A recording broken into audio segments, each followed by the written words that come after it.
Hey guys, here with my Kozmo deck profile for May 2016. Fireking Cosmos. Just took first, actually first twice. We had 2 box tournaments for locals. I split with someone the second time around, but won the first time. So yeah, I'll get started here with the deck, and then if there's time, we'll show you some combos. The Fireking, I really like the Fireking Island build a lot more than the standard, but with the Fireking Island build, ratios are going to look a lot different. So we have the double tin can.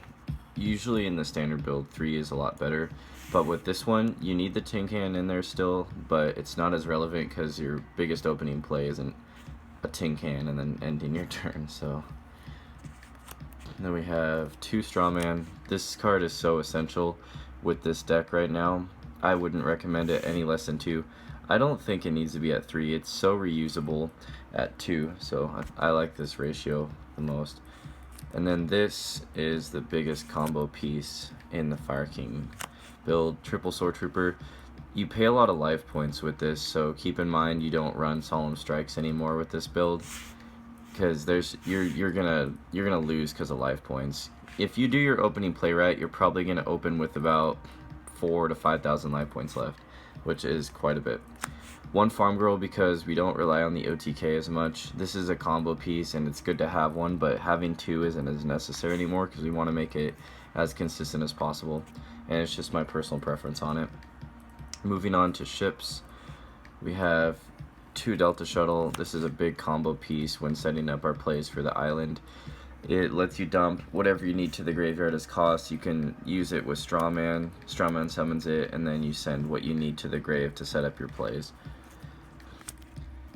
I run the triple Slip Rider still because I don't run Twin Twister. It really hurts the deck. Rank 5s are amazing in this deck. Easy access to infinity, and Slip Rider is just a good card all in all. I don't find it cloggy because with the island build, you want to see ships over pilots with your starting hand. To round up level 5s, run the 1 Dark Lady. It's a great card. I wouldn't want it at more than 1 in this build, maybe even the pure Cosmos, but not with the Fireking Island build. It's too much life points, and it doesn't help your combos at all. So we run the new Landwalker. It's a great card at 1. It's a dark target for a lure, protects your board, and it's a good target for Fireking Island because you can go into your 5s from there. 1 Forerunner, we don't need 2 anymore. It just doesn't seem necessary. It's still a good card to have to when you're having ship crashes or you're floating from Dark Destroyer. It's good to have a Forerunner because it's hard to get over, and the life point gain is really nice when it actually resolves, especially in this build. Rounding up our monsters, we run the triple Dark Destroyer.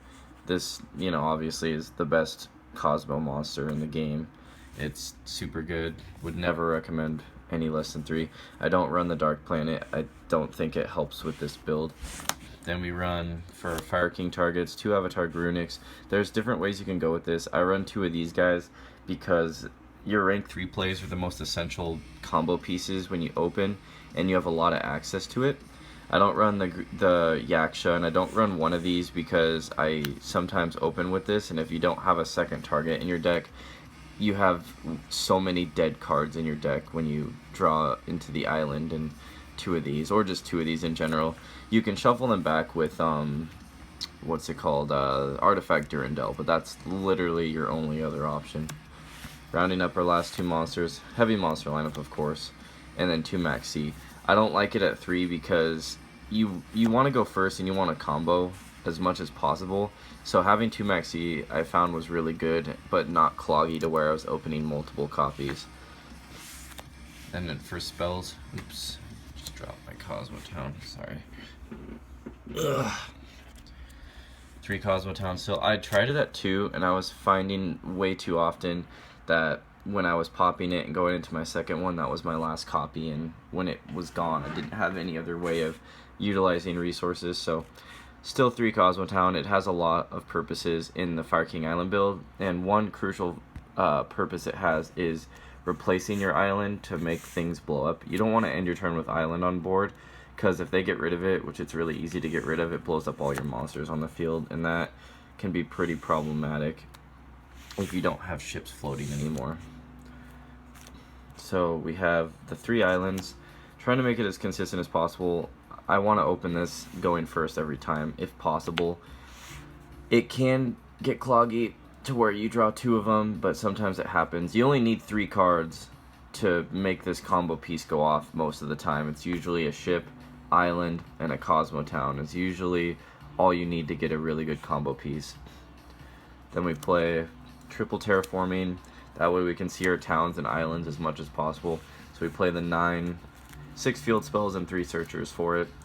I liked it the way it was. I tried different ratios, but that's the ratio I decided on. Now we have the standard 2E telly. Obviously it got hit, so play 2 copies still.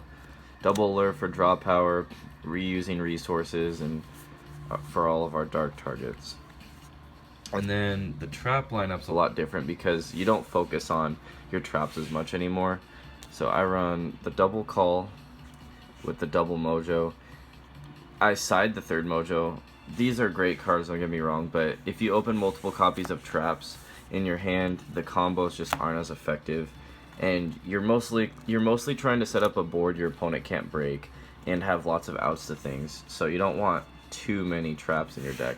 But of course there's different variations. I don't run the Solemn Strikes anymore with this build. So yeah. Okay, so moving on to extra deck, and then I'll explain side. Sorry, I'm holding this with one hand because I don't have a proper camera. Alright, so starting with rank 8s. This could be subject to change. It's good against BAs when they have Utopic on board and getting over monsters, but I don't know, kind of iffy about it. Hope Titanic, this card is pretty good as a rank 8. This card I love a lot. The fact that it can attack directly for 2k sometimes can be a game winner, and plus it can negate a monster spell and trap effect. It negates and it doesn't destroy it, but of course when you negate like a spell and goes to the graveyard, it's pretty much destroyed, but it doesn't use the wording destroyed. So yeah. Then we have the 1 Gaia for our Volcasaurus. Then the Infinity Nova combo, because it's just too easy to make Infinity in this deck, especially with this build. Pleiades, Durandal, Volcasaurus as the last rank 5s. This card's really good. These are all really good cards and very easy to make. Utopic Future, this card, it's a great card all in all, but the purpose behind using it in this deck is more or less because when you set up your board plays, usually you end up using like a Leviair and sometimes a Grand Pulse or Break Sword, whatever you use depending on if you're on first or second, and then you have these cards where you use their effects and they're kind of dead on board and they're taking up a lot of space, so you just overlay those 2 into your Utopic Future and you clear more space up and replace it with a good card. So rank 3s, we have the Phantom Knight of Breaksword. There's too many good plays with this card. Blowing up your ships, blowing up your Kozmo town. Lots of utility. Grand Pulse, very good combo piece for blowing up your Kozmo town when you're doing your combos. If I have time to show combos, I'll try to show this, but it's a great card. And you can pop spells and traps you can't deal with, like floodgates and whatnot. 2 Leviair, I've seen people do 3. I don't like 3. 2 is just plenty because you're not resolving a huge combo board usually more than once to twice in a game. The first time around is your strongest explosive play. The second time around, depending on, could be, but you usually don't need to use any more than 2 in a game. I've never been out of Leviairs. And then rounding up the Herald of Pure Life, it's for your double strawman. If you resolve 2 strawmans and they're sitting on the board, you basically go into this, you detach your strawman, you send back one of those Garunics that you add, and then you send it back into the deck, and then you get to add any monster from your grave back to your hand. Super good card. Probably going to go up in price by quite a bit once everyone catches on to that. And then last, my makeshift side deck. So we have the 2 Effect Veilers. I only put this in against Monarchs usually because you do not want those effects to resolve. The double Flying Sea for Burning Abyss. The 3rd Max Sea for Burning Abyss, or decks that spam. If you're playing against Fireking Island Cosmos, it's good too, because this deck loses the Max Sea. You can't get any of your combo plays off without giving them too many cards. Double system down for Kozmo mirror match. I don't think you need 3, honestly. You have so many normal outs to the deck with this build and with the mojos that you really don't want to clog up and have 3 of these, because opening 2 copies isn't good early game because they don't really have a lot of ships, especially pure Cosmos. They don't have a lot of ships on board.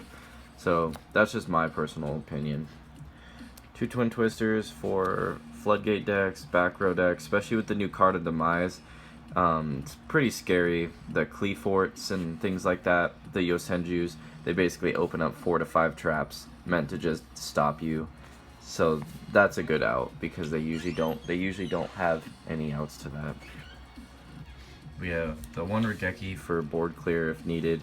I don't main this anymore, and I don't really know about siding it. It just doesn't seem as necessary to clear boards with spells, because all of this just hurts your combo pieces. Then for Monarchs, and just Monarchs actually, because I don't have 3 Mask of Restrict, so I do 2/2. And then my last is the Mojo, so I side in 2/2 for the Monarchs because they use so many spells. If they can't Stormforth me, I'm not really as scared. But yeah, if I had a 3rd mask, I might just do the triple mask instead. But I found doing 2/2 seems to be very helpful, especially because they can't Twin Twister it.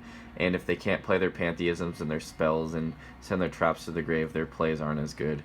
And then the 3rd Mojo for Cosmos and whatever deck I find that Mojo seems to overwhelm. So yep, that's the main deck, extra deck, and side deck. I really like the deck. It just, like I said, it just loses to Maxi. It kind of sucks, but there's nothing you can do about it. I think it's way more fun than pure Cosmos. Allows you to do a lot more with the deck. So yeah, I'll try to upload a combo piece, tricks, and things you can do with your hands, but it's kind of difficult with my camera. So yeah, thanks for watching.